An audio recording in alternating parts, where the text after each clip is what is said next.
Hi, I'm Tim Neubauer, and welcome back to our podcast, Training in the Metaverse. This is Lance Losberg, my co-host. Today we're going to be talking about a touchy subject, the cost of this experience. Right. How do we price this out? I mean, I'm not a millionaire. I live in a tight budget. We all have to live within our means. What are we talking about here? That's a great question, obviously, and it's an important question, and that's usually like the number one or number two question in the world. And fortunately for us, of having done this for so many years, that we have the capabilities of scaling to meet a budget's needs or limitations or constraints. So there's two aspects as far as in considering cost. One is the hardware aspect, and the other is the content part. So let's focus on content, because I think that's probably the scarier part for me. Sure. So we talk about what is involved in content development. Right. And the content development is in creating these virtual reality worlds and these scenarios and what's going to be in it and things like that. And the cost of doing that is a very wide range, and it contains many, many variables.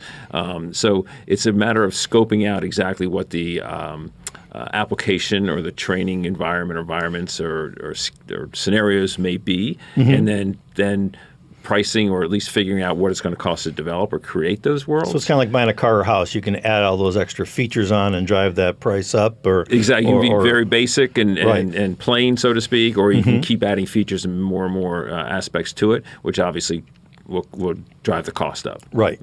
So when we're talking about the content development, you come out to the client's facility and film these, or you have a 3D studio with green screens? What? Give me some options. Yeah. So and that's one of the beauties of it, is that there are options. So from an economical standpoint, when we go out and shoot in 360 video, it's usually done a lot faster and more efficiently, and obviously it creates real environments where it's as it really is in real life. The other option is to animate it or build it as a gaming engine, so it's more an animated world type of thing, which takes longer and tends to be more expensive because of the time and development that's put into it. Right. So, kind of walk me through this process. You and I agree we're going to do this deal, and you come out. How long does it take to film it? How long does it? I'm looking for production, pre-production, post-production. Right. Kind of walk me through the timeline and what am I looking at to actually not only to produce the product, but maybe how much you are in our facility. Okay, and again, it's kind of like making a TV commercial or a movie, and it depends. And we've done projects where we're only a few hours in a location to be able to capture what's needed and create the scenarios that's needed. And other times it takes a few days or several days. We've traveled the globe and doing various shoots at different types of locations around the world for making sure they're what the client wanted specifically for the people to experience when they took the virtual reality adventure, so to speak. So I like that again, phrase. it makes a difference, depending on what we want to see. So just to summarize that, there's the there you can do it, and I'm looking for the right word. So there is the one that fits your budget, no matter what size that is. Right. And then you can have the one that is the more whistles and buzzers and features. And I was kind of chuckling in my head as I was describing that. Several years ago, I actually worked for a large international, worldwide consulting company, and we were filming a video, and I wanted this very unique thing. I wanted quoting the movie The Matrix. I wanted that camera that goes all the way around, and the director said, on your budget, you get one camera. I can make The Matrix for you for one camera. So in the end, it looked beautiful. Right. So I get that you have the right. You can get the product done at the right price within your budget, and it's whatever whistles and buzzers you want. Yeah, and there's a perception too that it's astronomical, and it's not. It is very economical in comparison to other technologies that are out there. An example from the manufacturing side of the world, there's a major manufacturer that I won't name, a client of ours, that wanted to show that not only for training purposes, but they wanted to be able to show the advancement in technology from one of their factories that was in one state compared to a new innovative factory they had just completed in another state. So we traveled to the first factory, which was older, built in the 50s or 60s or whatever it may be, and it was like a mile long.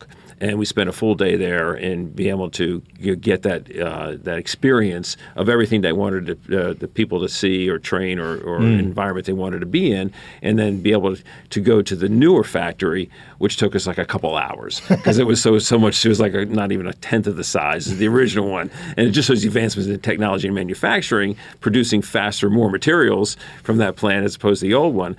But it served as it turned out that this particular project was utilized in multiple ways, not only for training, but also for recruiting and onboarding, situation awareness or familiarity of the facilities. Right. And then also they use it on Wall Street to help the investors understand the company and where their money's going. Yeah.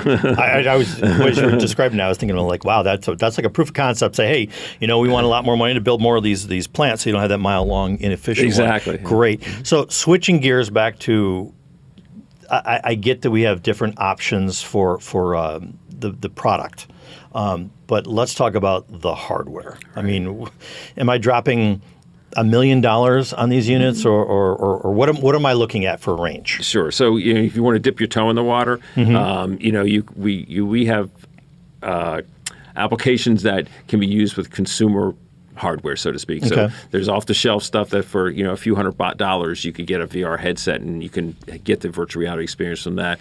And then from there it kind of goes up to where, depending upon how you want to deploy these headsets and what you want the user to do, and maybe what data they want to capture, how you want to distribute or send out new content, be able to manage those devices so that the usage of them, the health of those devices, and then upgrades and things like that from a software standpoint, and that ticks the price up. But it could be as little as $1,500 per seat on that respect. All right, so both of those come down to price points of features, quantity.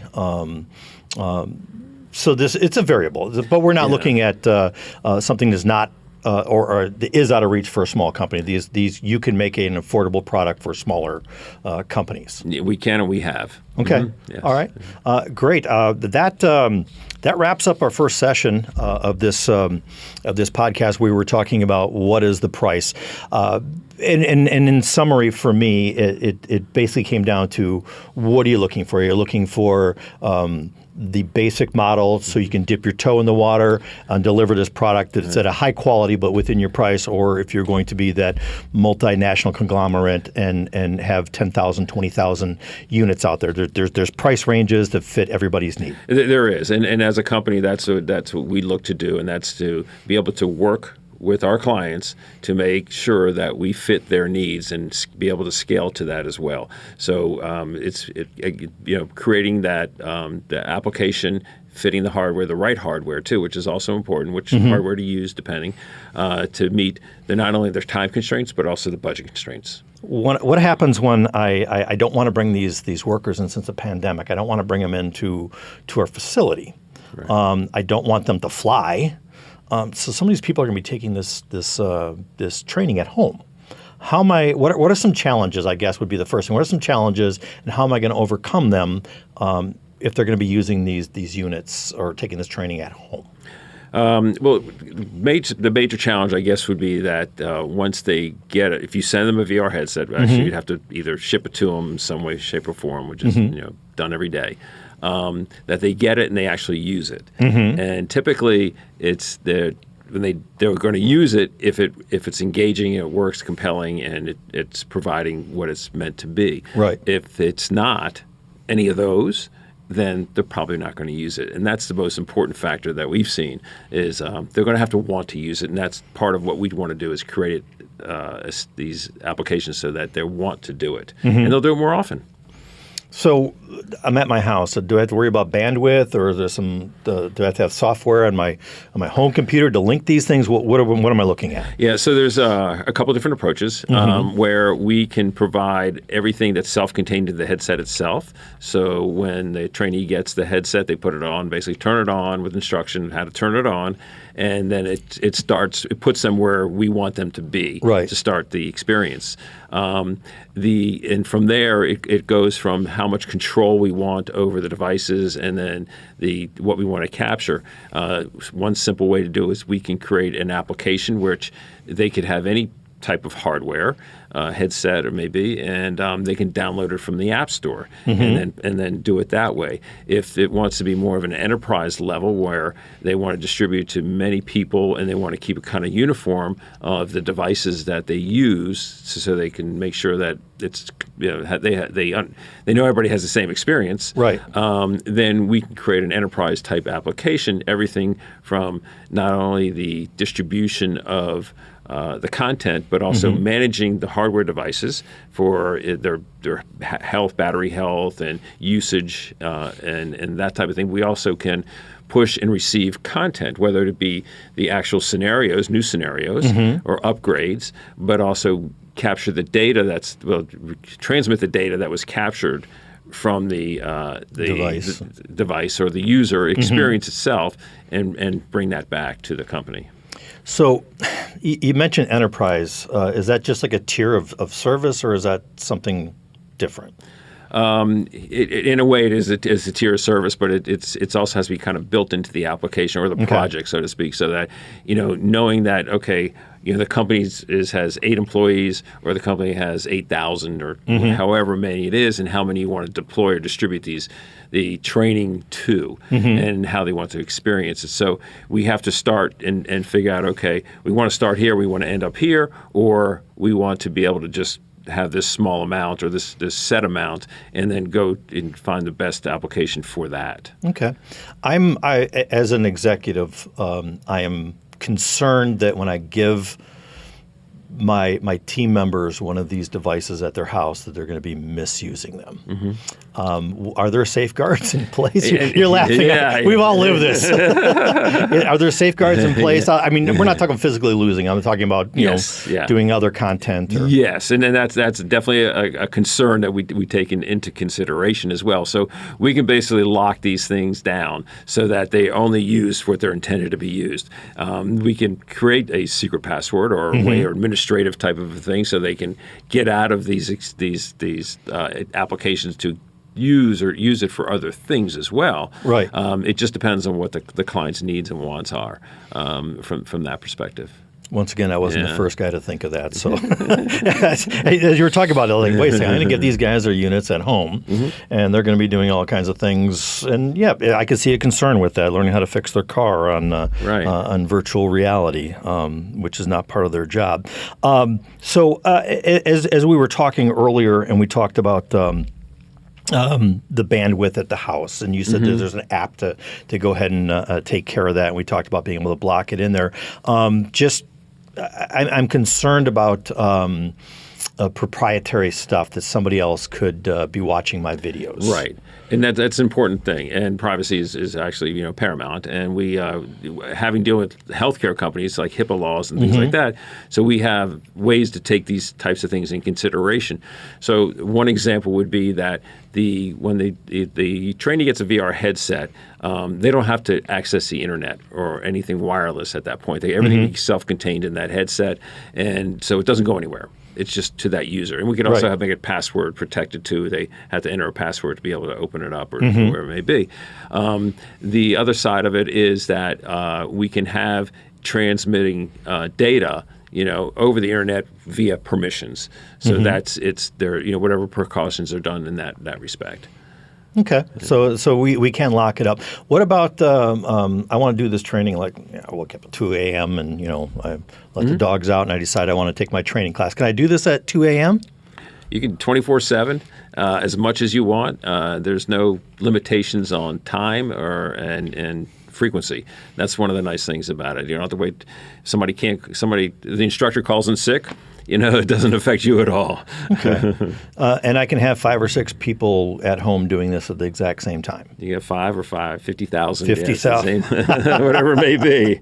That's correct, yeah. So the home really isn't a hurdle then. Or being remote, I guess I should say. Yeah, remote. I mean, it could be used on an airplane. It could be used in a hotel, in a car, or wherever. Well, wherever hopefully you're not driving. Not driving, right? A passenger in a car. That's one of the beauties of it. It is entirely remote, and again, depending on what the company's needs and desires are, we can make it so that it's not cloud-based, where they have to access the internet to be able to perform these tasks. I see a lot of field-based people who will say, I don't have good bandwidth at their house, at their apartment, at the hotel, and to have that loaded onto the actual device. The headset it takes away all the argument. I know what they're going to say, though. They're going to say, I don't have power. They'll figure some way not to take the training. There's still battery powers of the headset that will run for a couple hours. Absolutely, no problem. Absolutely. Well, you've overcame all my objections. I don't have any more arguments to it. The training at home works. Lance, we were talking earlier about this. I think it was in our first podcast about high-risk work, and I was talking with a client of mine, and he had talked about that to see if there was an application to help him. And what he does is he goes up 2,000-foot tall TV towers and repairs and changes that light at the top and sometimes the transmitters. And he said it's easy to train somebody to go up and down the ladder. It's hard to train them to get off the ladder 2,000 feet in the air. Sure. Is this something that that we could not test people, that's not the right word, but that I could give people the experience of being 2,000 feet in the air while they're actually standing on the ground? Is that something VR can help us with? That's a perfect example. And the idea or the premise is that we're going to recreate these worlds, these environments, these scenarios that these people are actually doing in real life. And in this case, what their fears are and how to step them through to overcome those kinds of fears. We work with psychologists on using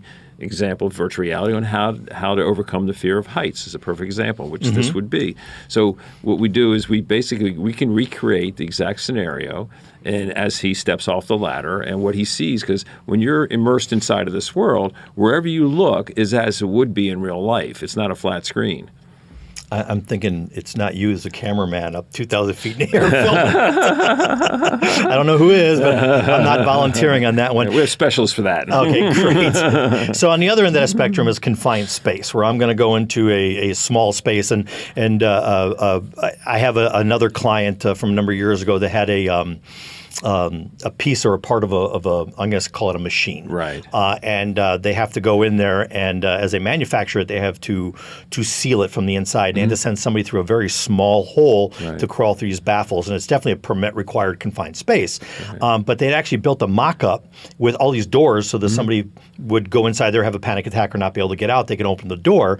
How could VR experience help prevent that from happening? Yeah, it's kind of the same scenario type thing where we recreate that same environment, and then the individual can have that experience of what it's like to really be there without being there. So if they do develop a fear or get anxiety or whatever it may be, they can simply just take off the headset and they're back to the real world. At least they know they're sitting in their living room or wherever it is they're taking the experience. But again, it's exposing them to that environment over and over again, or it may just be step by step by step, right? And just to get them more accustomed to it. But the risk factor and the fear factor typically will be overcome, and in a process that they're more comfortable in dealing with those kinds of scenarios. Hate to put you in a spot, but is there any other really good examples that you've had experience with these overcoming fears and hazardous situations that you can think of? Well, confined spaces is a perfect example as well. Right. I mean, and where it might be more risk related as far as dangerous things could happen, even life threatening kind of things could happen, and that's another perfect example where virtual reality can be used in confined spaces. As you well know, all the different things that could happen in such a scenario. So you not only would be overcoming fears of the confined space, but we could actually do a decision tree analysis where somebody could say go or not go, identify a hazard, go, no go, and then when they're actually in there, they're in the space on there. So how does it, I wore a set of goggles, the headset, I don't know, 4 or 5 years ago, and I really loved it, but I don't really go through that kind of training, so I don't get the experience as often as other people do. Kind of tell me what it's like. What makes it so immersive? Yeah, and that's probably the hardest question to answer, because until you put the headset on, you really can't explain it. Okay. And it's as close to real life as you can possibly imagine it to be, and it can. I've seen people sweat in certain situations. I've seen people jump, scream, laugh, cry. So everybody takes it a little bit differently. Right. But it's as next to real life as you can possibly be. So this is going to be a tough question. You're taking away the danger of me crawling up a 2,000-foot tower. You're taking away the danger of me going into a very small space. Are there any dangers of using virtual reality and putting that headset on? There is a very small percentage. I think it's less than 1%. I don't know the exact number, but that people will experience some kind of vertigo. And that's typically what the objection or what the issue might be. Right. There's always going to be a percentage of the population out there that gets car sick, for example. It's the same thing with this. They're going to experience a little bit of vertigo, and they may not be able to do it at all, or maybe they'll be able to overcome it over time. But outside of that, there's no harm that's been known as of yet. There's a lot of studies in various types of effects and how it has, but that's probably the number one concern. Interesting. No, just vertigo kind of things, and you could pull the goggles off and the headset off, and then back to as normal is. Right. We're going to wrap up our session here on the VR costs and risks. In this podcast, we talked about the tight budget, and we broke it up into two different zones. There's a production of the actual experience, and then the content, and then the cost of the physical hardware. And in both cases, it came down to how many whistles and buzzers do you want? What is your budget at? We all want the Lamborghini, and we afford something a little less than that. Right. We talked about my hesitation of bringing people back into a classroom or bringing them into work, and you very eloquently shot down every last one of my objections about, hey, we can't do this at home. So, folks, I'm telling you, this was a slam dunk for me. These things can be used in your home, on the road, wherever. And then we talked about some of the dangers of doing training in the real world, and how virtual reality can minimize or at least help people work through the processes and a very minimal risk hazard of vertigo in a small percentage of the population. I think that covers about everything that we talked about here. So while we're wrapping this up, I'm Tim Neubauer. This is Training in the Metaverse, and my co-host is Lance Losberg.